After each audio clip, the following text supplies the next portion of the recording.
अनिल हमेशा अपने लुक्स को लेकर बहुत सचेत रहता था।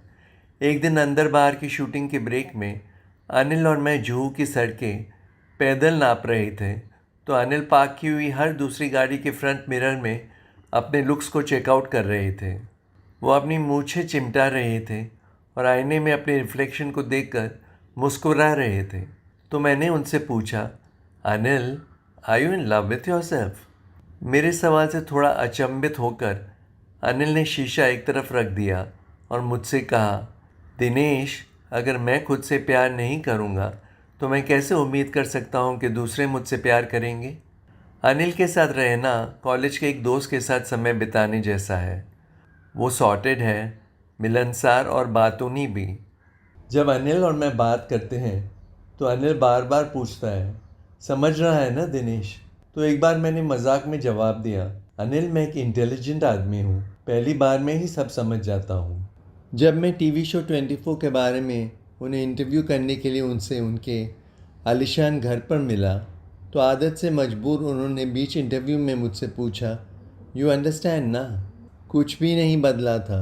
स्लमडॉग मिलियनेयर और 24 के बाद तू समझ रहा है ना has change to you understand ना।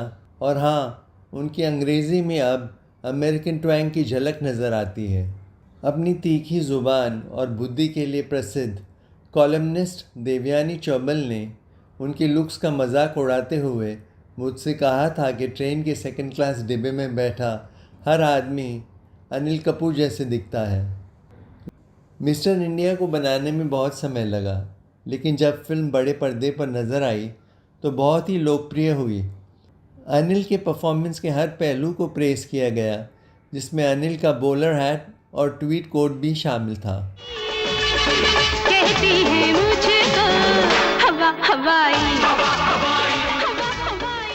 But there was a catch. Mister India की रिलीज़ के कुछ वक्त बाद मैं अनिल के साथ उनकी गाड़ी में बैठकर कहीं जा रहा था। प्रेस के एक वर्ग ने मिस्टर इंडिया की सफलता का श्रेय श्रीदेवी की चैपलिनस कॉमेडी और हवा हवाई नंबर को दिया था।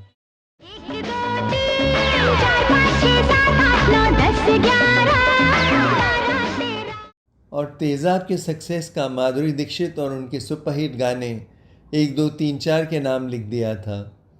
जब मैंने इस बात पर अनिल का ध्यान खींचा तो अनिल ने हंसते हुए कहा, अब से 10 साल बाद माधुरी और श्रीदेवी की शादी हो जाएगी और शायद 2 बच्चों की माँ बन जाएगी, लेकिन मैं तब भी यहाँ हीरो की भूमिकाएं करता रहूँगा।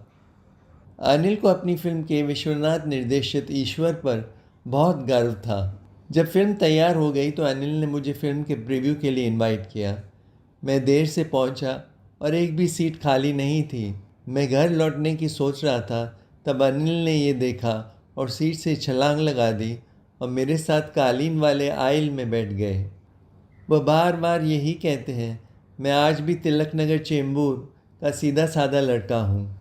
जब मैंने अनिल कपूर से दिनेश रैजा वर्कशॉप के लिए एक टेस्टिमोनियल लिखने के लिए कहा तो अनिल तुरंत सहमत हो गए और मैं उनके परसेप्टिव ऑब्जर्वेशन से प्रभावित हुआ।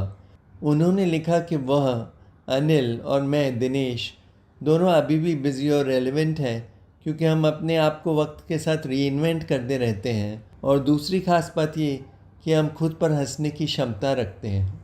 मैं अनिल कपूर से बेहद प्यार करता हूँ, ठीक वैसे ही जैसे वो खुद से प्यार करते हैं। Subscribe to the Rock with DR YouTube channel and click on the bell icon to get regular updates.